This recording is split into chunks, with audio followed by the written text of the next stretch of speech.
Hello friends, welcome back to my YouTube channel. आज Nifty का chart reading करते हैं, प्राइस एक्शन करते हैं, एनालिसिस करते हैं कि निफ्टी में चल क्या रहा है। एक्चुअली में निफ्टी क्या कह रहा है, अभी प्राइस एक्शन क्या चल रहा है। तो जैसा कि हमने पहले वीडियो में बात किया है कि ये लेवल जो है एक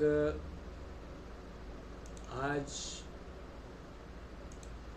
कहाँ से स्टार्ट करें समझ नहीं आता है थोड़ा, क्योंकि जब मैं खुद का एनालिसिस करता हूँ तो मन में चीज़ें चल रही होती हैं और मेरा यूट्यूब वीडियो लाइव लोगों के सामने बात करने का थोड़ा हैबिट नहीं है, उसके लिए क्षमा कीजिएगा। मैं अपने बातों को एक्सप्रेस करने में थोड़ा अभी हेजिटेशन है मुझे, लोगों के सामने बोलना। मैं जो चार्ट देख पाता हूँ, समझ पाता हूँ, वो मेरा इंट्यूशन जो देखता है वो मैं खुद का ट्रेडिंग करता हूँ। लेकिन एक कहते हैं ना कि चीज़ों को एक्सप्लेन करना, आपको चीज़ें आती हैं लेकिन उसको एक्सप्रेस करना, तो वो थोड़ा प्रॉब्लम है, उसको इग्नोर कीजिएगा आप। बाकी मैं जो बताने की कोशिश कर रहा हूँ उसको ध्यान से देखने और समझने की कोशिश कीजिएगा। अगर आप एक ट्रेडर हैं तो आपको किन किन चीज़ों का ध्यान रखना है, मतलब किन किन बातों का आपको ध्यान रखना चाहिए, एक ट्रेडर को क्या देखना होता है, ये चीज़ें मैं आपको बताऊंगा। ये क्यों नहीं काम कर रहा है?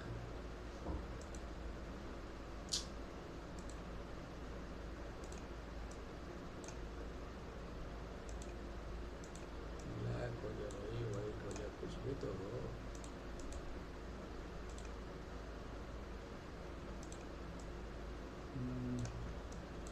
एपिक पेन काम नहीं कर रहा है, ये काम नहीं कर रहा है, प्रॉब्लम क्या है यार?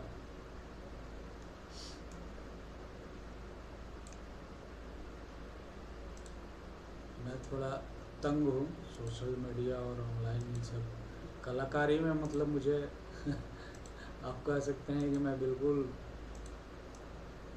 लर्नर हूँ और इसी वजह से मैं वीडियो बना नहीं पाता हूँ। सबसे बड़ा प्रॉब्लम मेरा यही है कि मैं वीडियो बना नहीं पाता हूँ क्योंकि टेक्निकल में साउंड नहीं हूँ। मुझे इन सब चीज़ों के बारे में मैं कर नहीं पाता हूँ, एफर्ट नहीं डाल पाता हूँ। अभी आपके सामने देख सकते हैं ये नहीं काम कर रहा है। एपिक पेन कैसे काम करता है वो मुझे समझ नहीं आ रहा है। तो क्योंकि मैं पूरा फोकस अपने ट्रेडिंग को सीखने और ट्रेडिंग को करने में, ट्रेडिंग में कैरियर किस तरह से बिल्ड किया जा सकता है, ट्रेडिंग में क्या क्या चीज़ें सीखने को है, वो मैं करता हूँ। निफ्टी में आज क्या हुआ और अभी चल क्या रहा हुआ, ये सब कुछ हम देखेंगे। अभी हम क्या क्या आज के वीडियो में क्या क्या करने वाले हैं। तो सबसे पहले तो हम प्राइस एक्शन करेंगे, यानी कि प्राइस एक्शन में हम चार्ट रीडिंग, कैंडल को कैसे पढ़ते हैं, प्राइस एक्शन क्या चल रहा है, पहला ये। दूसरा कि इंस्टीट्यूशन यानी कि FIAs डेटा क्या कह रहा है वो।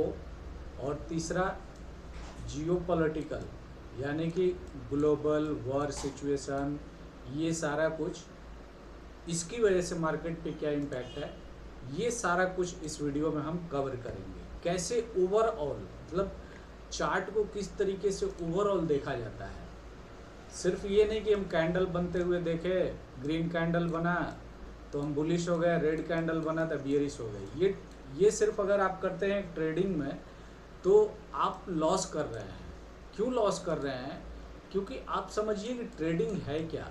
सबसे पहले मैं ये बात करता हूँ कि ट्रेडिंग है क्या। ट्रेडिंग में बहुत बड़े बड़े वर्ल्ड के इकोनॉमी लगी होती है, मतलब बहुत बड़ा बड़ा कैपिटल लगा होता है।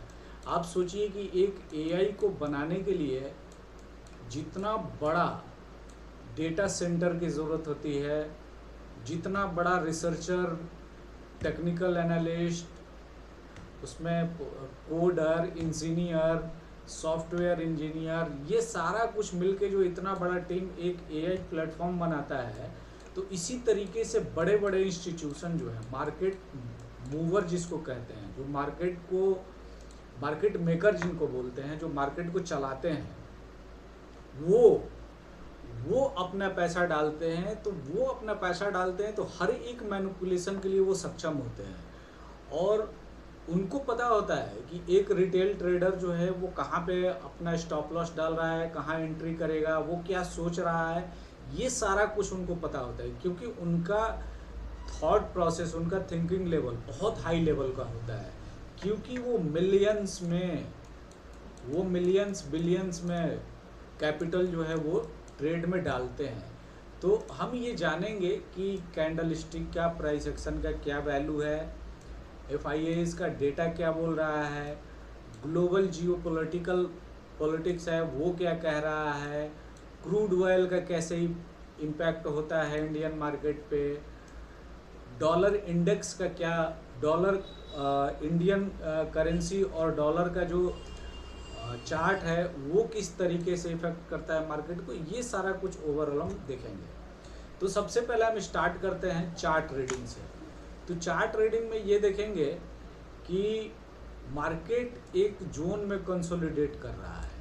ये एक जोन बना हुआ है, 24,000 कह सकते हैं और 23,200, यानी कि 23,200 से लेके मार्केट 24,100 के रेंज में काफ़ी टाइम से मार्केट कंसोलिडेट किया हुआ है। अब मार्केट कर क्या रहा है, फॉल हो रहा है, साइडवेज हो रहा है, थोड़ा ऊपर जा रहा है, फिर फॉल हो रहा है, फिर साइडवेज हो रहा है। ये क्यों हो रहा है? जबकि अगर हम ओवरऑल मार्केट की अगर बात करेंगे, सपोज दैट हम US मार्केट की बात करेंगे, तो अगर US मार्केट को हम देखेंगे, नैस्डैक को देखेंगे तो ये लाइफ टाइम हाई पे है। S&P 500 को देखेंगे, वॉल स्ट्रीट का S&P 500 को देखेंगे, ये भी लाइफ टाइम हाई पे है। डाउ जोन्स को देखेंगे, ये भी लाइफ टाइम हाई पे है। अगर हम एक हैंसेंग को छोड़ दें तो बाकी अगर हम नेकी को देखते हैं, ये भी लाइफ टाइम हाई पे है। कॉप्सपी को देखते हैं, ये भी लाइफ टाइम पे है। स्ट्रेट टाइम्स को देखते हैं, ये भी लाइफ टाइम हाई पे है। ताइवान को देखते हैं, ये भी लाइफ टाइम हाई पे है। मतलब एशियन मार्केट और US मार्केट अभी सभी लाइफ टाइम हाई पे हैं, एक्सेप्ट कि इंडियन मार्केट जो है। इंडियन मार्केट में अभी क्या चल रहा है?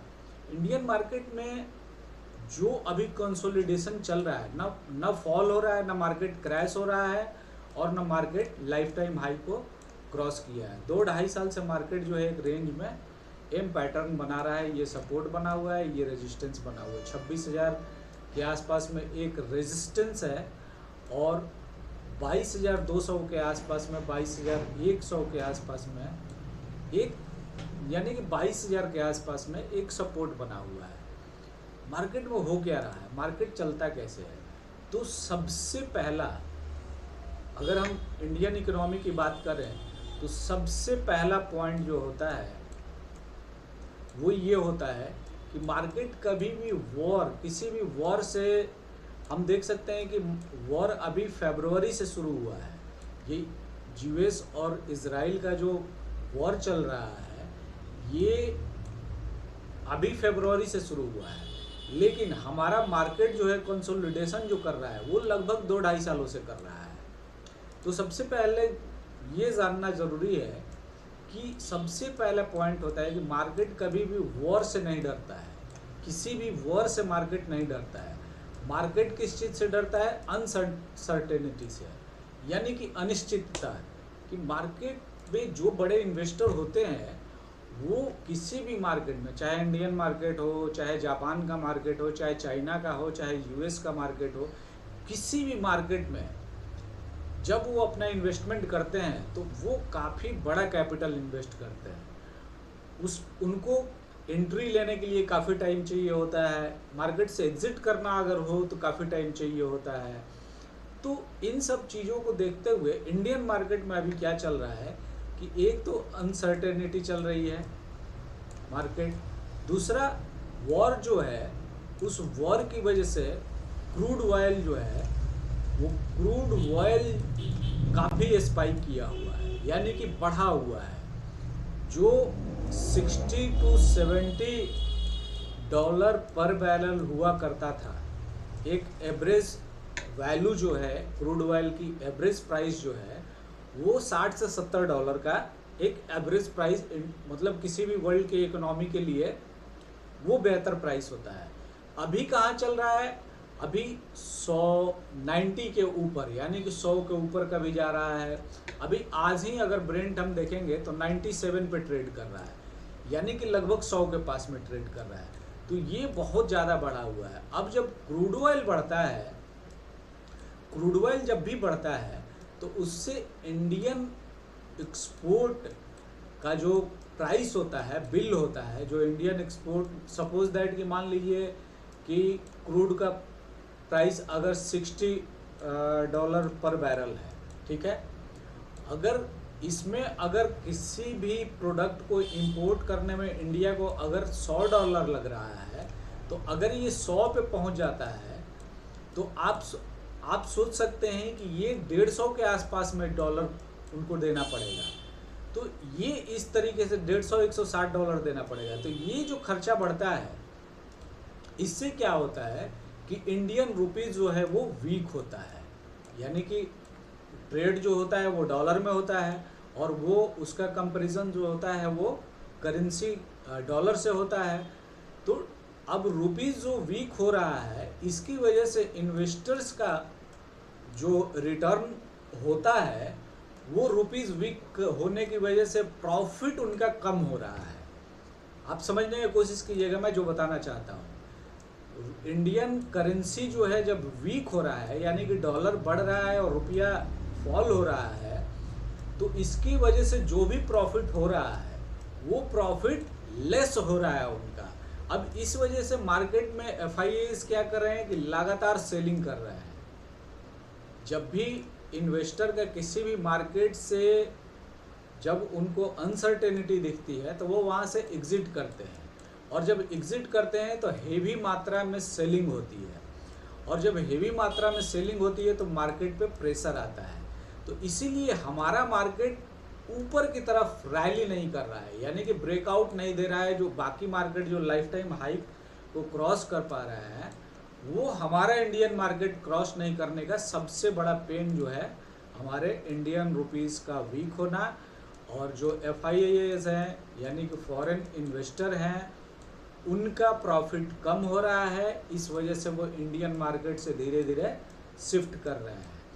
अब दूसरा चीज़ ये है कि उनको वो सिर्फ ऐसे ही नहीं कि मार्केट देख के निकल जाते हैं, उनको अपॉर्चुनिटी भी चाहिए होता है, क्योंकि वो हमारी आपकी तरह नहीं है कि वो पैसा अपने बैंक में रखेंगे। उनका पैसा एक मार्केट से दूसरे मार्केट में ट्रांसफ़र होता है, क्योंकि उस पैसे पे बहुत सारा रेट ऑफ इंटरेस्ट होता है, इन्फ्लेशन का दबाव होता है, रेट ऑफ इंटरेस्ट का उस पर प्रेशर होता है। तो वो अगर पैसे को उस पैसे से अगर इन्वेस्टमेंट से ROI अगर पॉजिटिव नहीं निकालेंगे तो बहुत बड़ा डेप्ट में चले जाएंगे वो। इसीलिए अगर कहीं किसी मार्केट में अगर उनका प्रॉफिट नहीं होता है, लॉस हो रहा होता है या लॉस कम हो रहा होता है, तो एक मार्केट से जहां अपॉर्चुनिटी मिलता है उस मार्केट में वो शिफ्ट करते हैं। तो अभी वर्ल्ड का जितना भी पैसा है वो AI और चिप, ये जो टेक्नोलॉजी बन रही है, इसके डेटा सेंटर में काफ़ी पैसा दुनिया का लग रहा है और उधर शिफ्ट करना चाह रहे हैं। इसीलिए वो जापान के मार्केट में जा रहे हैं, चाइना के मार्केट में जा रहे हैं, अमेरिका के मार्केट में जा रहे हैं। तो यहाँ से पैसा शिफ्ट करने का कोशिश कर रहे हैं। अब इंडियन गवर्नमेंट अगर कुछ ऐसा इनिशिएटिव नहीं ले पाता है कि जिससे कि ये, एक तो सबसे पहला कि ये इंडियन मार्केट के हाथ में क्रूड का नहीं है, क्योंकि ये जो वॉर चल रहा है US वाला, इसमें एक सबसे बड़ा पॉइंट है कि स्ट्रेट ऑफ हॉर्मुज जो है वर्ल्ड का सबसे मेजर पॉइंट है, जहाँ से कि पूरे वर्ल्ड में, जिस रास्ते से पूरे वर्ल्ड में ब्रेंट मतलब क्रूड ऑयल का सप्लाई होता है, उसी रास्ते से, और उस रास्ते को अवरुद्ध किया जा रहा है। ये जो वॉर चल रहा है इसकी वजह से इस रास्ते पे प्रॉब्लम खड़ी हो रही है, जिससे कि ऑयल का जो शिप होता है वो कंट्री तक नहीं पहुंच पा रहा है, जिससे कि क्रूड ऑयल जो है वो स्पाइक हो रहा है, बढ़ रहा है, अनसर्टेनिटी दिख रहा है। तो एक तो ये है, और दूसरा इंडियन इकोनॉमी जो अभी इंडिया में इन्फ्लेशन चल रहा है वो बहुत हाई है।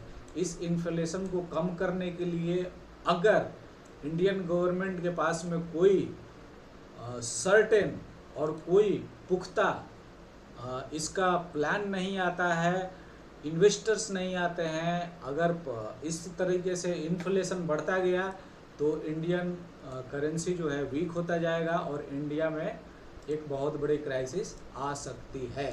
लेकिन ये एक प्रोबेबिलिटी है। अभी मार्केट में क्या चल रहा है ये अब मार्केट को हम देखते हैं। ये तो हो गया जियोपॉलिटिकल हमने देखा। तो यहाँ पे अगर हम देखें तो मार्केट क्या कर रहा है, मार्केट ये 2 दिन का शार्प सेलिंग आया, ठीक है। कल जो है मार्केट में एक सपोर्ट मैंने बताया था पहले ही वीडियो में, ये फॉल के पहले ही मैंने वीडियो में बताया हुआ है कि ये रेजिस्टेंस एरिया बन चुका है और ये एक सपोर्ट एरिया है रेंज का। और हम देख सकते हैं कि कल भी मार्केट यहाँ से सपोर्ट लिया है और आज भी मार्केट यहाँ से सपोर्ट लिया है। कल इस तरीके का ग्रीन कैंडल बना, आज भी शार्प सेल हुआ, लो ब्रेक किया आज का, लेकिन प्राइस क्लोज जो है वो पॉजिटिव हुआ है। अब हो क्या रहा है, इसको कैसे ट्रेड किया जाए या किस तरीके से इसको देखा जाए। तो आज मैंने क्या किया कि मार्केट जब ओपन हुआ, मार्केट ओपन होने के बाद में ये जो फॉल दिखा, तो बहुत सारे रिटेल ट्रेडर जो हैं वो अब पैनिक हो जाते हैं कि अब मार्केट शार्प फॉल हो रहा है, तो इसमें वो ट्रैप होते हैं। इसके बाद क्या हुआ कि अब यहाँ तक तो आप देख सकते हैं कि यहाँ पे 1 मिनट में शार्प फॉल हो गया, बहुत लोगों को एंट्री नहीं मिला, एंट्री यहाँ से मिलना शुरू हुआ है। यहाँ से लोग शॉर्ट करते गए, कोई बाय कर रहा है, कोई शॉर्ट कर रहा है, और ये छोटा छोटा आप देख सकते हैं कि जो कैंडल बन रहा है, यहाँ पे क्या हुआ है, यहाँ पे सेलिंग जो है, सेलिंग प्रेशर जो है ये धीरे धीरे अब्जॉर्ब हो रहा है। यानी कि बाय ऑर्डर, ये जो है हमने बताया है कि ये जो सपोर्ट एरिया है, सपोर्ट एरिया का मतलब होता है कि वहाँ पे बाय ऑर्डर, यानी कि मार्केट में लेवल्स होते हैं जहाँ पे बहुत सारे बल्क में सेल ऑर्डर होते हैं और बहुत सारे बल्क में बाय ऑर्डर होते हैं। तो ये जो लेवल था ये सेल ऑर्डर का लेवल था और ये बाय ऑर्डर का लेवल है और हेवी बाइंग ऑर्डर का लेवल है। तो यहाँ पे मार्केट में क्या हो रहा है कि शार्प सेलिंग हुआ, शार्प सेलिंग के बाद में ये स्लोली ऑब्जर्व हुआ, मार्केट इस तरह से बाइंग को पूरी तरीके से ऑब्जर्व किया। ऑब्जर्व करने के बाद में यहाँ से हम देख सकते हैं कि एक स्पाइक आया, ये bullish pin bar, type of bullish pin bar बना है, रेड कैंडल ही, लेकिन यहाँ पे ये देखा जा सकता है कि बायर्स ने ट्राई किया लेकिन सेलर्स ने इसको पुश कर दिया। और इसके बाद ये जो कैंडल बना, इस कैंडल से ये कंफर्मेशन हो गया कि अब यहाँ से शॉर्ट कवरिंग आएगा। अब यहाँ से क्या आएगा, ये कैंडल ये बना और इसके बाद में ये कंफर्मेशन हुआ शॉर्ट कवरिंग का, और ये जो है उस कंफर्मेशन का 100% प्रोबेबिलिटी दे दिया कि अब शॉर्ट कवरिंग आएगा। तो आज का ट्रेड क्या बनता था, अगर हम बॉलिंजर बैंड को देखें और साथ में RSI को अगर हम देखें, तो ये क्या कहता है कि 15 मिनट के कैंडल पे ये कैंडल जैसे बना, ये कंफर्मेशन हो गया, ये जो रेड कैंडल बना ये पॉज हुआ, उसके बाद में ये इसके लो को ब्रेक नहीं कर पाया, ये जो रेड कैंडल बना ये इसके नेक्स्ट कैंडल इसके लो को ब्रेक नहीं कर पाए, यानी कि बुलिशनेस अभी स्ट्रॉन्ग है, बुलिशनेस स्ट्रॉन्ग है। और इसका हाई जैसे ही ब्रेक हुआ, एक यहाँ पे स्टॉप लॉस और ये एक फटाफट टारगेट, और टारगेट यहाँ तक इसलिए था क्योंकि एक तो पहले PDC था और ये सेलिंग जोन जो है ये कल का सेलिंग जोन है, स्ट्रॉन्ग सेलिंग जोन है जहाँ से आज शार्प सेलिंग हुआ। और दूसरा कि बोलिंजर बैंड का ये जो बैंड था तो 420 यानी कि 420 टारगेट था, और यहाँ पे एक बुलिश ट्रेड मिला, कॉल बाय करने का मौका मिला। और इसमें आज मैंने सेंसेक्स में ट्रेड किया था, सेंसेक्स में 300 पॉइंट में प्रीमियम भी 300 पॉइंट का, तो यानी कि एक लॉट में 6,000 रुपया। और यहाँ लगा कितना था, तो लगा था आपका 8,000 रुपया। अब 8,000 रुपया एक लॉट में लगा और वो उस पर रिटर्न मिला 6,000 का, एक लॉट की मैं बात कर रहा हूँ। तो आप देख सकते हैं कि किस तरीके से ये अब नेक्स्ट मैंने अब यहाँ पे मैंने शॉर्ट क्यों नहीं किया था, ये मैं आपको दिखाना चाहता हूँ। अब इसके लिए हम लोग चलते हैं कल के FIAs के डेटा पे। कल का FIAs का डेटा क्या कह रहा था?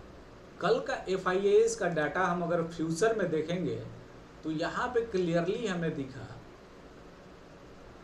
कल का FIAs का डाटा अगर हम देखेंगे तो इतनी बड़ी, मतलब इतना प्यारा सा, इतना अच्छा प्यारा सा ग्रीन कैंडल बना, ऐसा एक प्यारा सा ग्रीन कैंडल बना। और इस ग्रीन कैंडल का मतलब हो गया था कि एक जो डिप आया, इस डिप से बाइंग हुआ यानी कि रिकवरी हुआ, तो अब था कि रैली होगा। ये डिप है, बॉटम है, यहाँ से रैली होगा। लेकिन हम जब FIAs को डेटा को देखते हैं तो FIAs ने बाई किया है, बाई ओपन इंटरेस्ट जो है वो 26,822 और ये 1 जून का था। और कल जब ग्रीन कैंडल बना तो उस दिन उनका बाइंग सिर्फ, मतलब परसों से भी कम, 2,000 कम, 24,583। और जो सेलिंग था, जो FIAs ने सेल किया था, तो 1 तारीख को यानी कि जिस दिन मार्केट फॉल हुआ था उस दिन वो सेल कर रहे हैं 2,50,000 करोड़।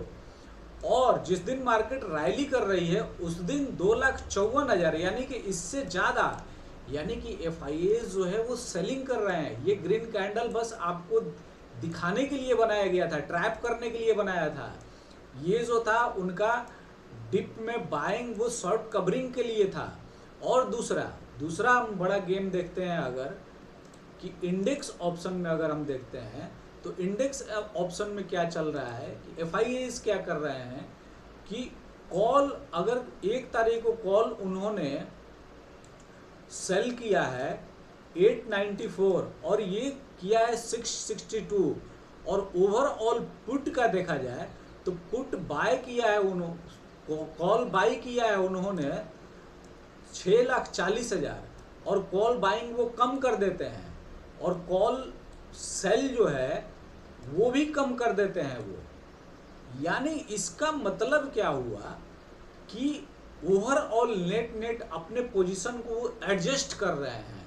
पुट साइड का भी वही है कि पुट बाय उन्होंने किया 8,70,000 के आसपास और लगभग 8 लाख के आसपास में, यानी कि पुट का बाय जो है वो घटा रहे हैं और पुट का सेलिंग जो है वो भी घटा रहे हैं। यानी कि वो नेट पोजीशन जो है वो शॉर्ट से अपना कवरिंग कर रहा है। तो इस वजह से मैंने क्या किया कि जब प्राइस फॉल हो रहा था, यहाँ प्राइस जब फॉल हो रहा था, ये जो प्राइस जब फॉल हो रहा था, मैंने वेट किया कि रिकवरी आए मार्केट में और वहाँ से मैं बुलिश होऊंगा, क्योंकि यहाँ तक जो है हमको टारगेट था। अब कल मार्केट में क्या हो सकता है, सबसे बड़ा इम्पोर्टेंट, ये तो हो चुका है, अब कल मार्केट में क्या हो सकता है। तो मैं आज आपको सिर्फ प्राइस एक्शन बता दे रहा हूँ कि क्या हो सकता है। लेकिन जैसे अब रात में FIAs का डेटा आएगा, अब आज उन्होंने मार्केट में क्या किया है ये देखना इंटरेस्टिंग होगा। लेकिन मैं आपको एक सिग्नल बता रहा हूँ कि अगर प्राइस आज का हाई ब्रेक करता है, प्राइस अगर फ्लैट ओपन होता है, हायर साइड में क्लोज हुआ है, प्राइस अगर आज के हाई को और कल के हाई को ब्रेक करता है, तब प्राइस जो है 24,000 के दिशा में बढ़ेगी। और अगर आज का हाई या कल का हाई से रेजिस्टेंस लेता है तो फिर इधर सपोर्ट लेगा और मार्केट साइडवेज रहेगा। ये एक मार्केट का प्रोबेबिलिटी है, क्योंकि इधर भी सपोर्ट दिख रहा है, सब मार्केट सपोर्ट ले भी रहा है, कल भी सपोर्ट लिया, आज भी सपोर्ट लिया। और इधर में 0 पॉइंट हायर टाइम फ्रेम का 0.6 लेवल, यानी कि यहाँ से रिवर्सल, बहुत सारे स्टॉप लॉस हैं शॉर्ट साइड का, तो ये प्रोबेबिलिटी है कि अगर लॉन्ग जाएगा, लेकिन लॉन्ग का कंफर्मेशन है कि आज का हाई और कल का हाई, ये दोनों हाई जब तक ब्रेक नहीं करता है तब तक कंफर्मेशन नहीं मिलेगा, साइडवेज रहेगा मार्केट। तो दोस्तों, आपको हमारा एनालिसिस कैसा लगा ये आप हमें कमेंट करके बताइए, और चैनल को सब्सक्राइब आपने नहीं किया है तो सब्सक्राइब कर लीजिए क्योंकि नेक्स्ट वीडियो आपको मिल जाए, और लाइक ज़रूर कर दीजिएगा। थैंक यू दोस्तों।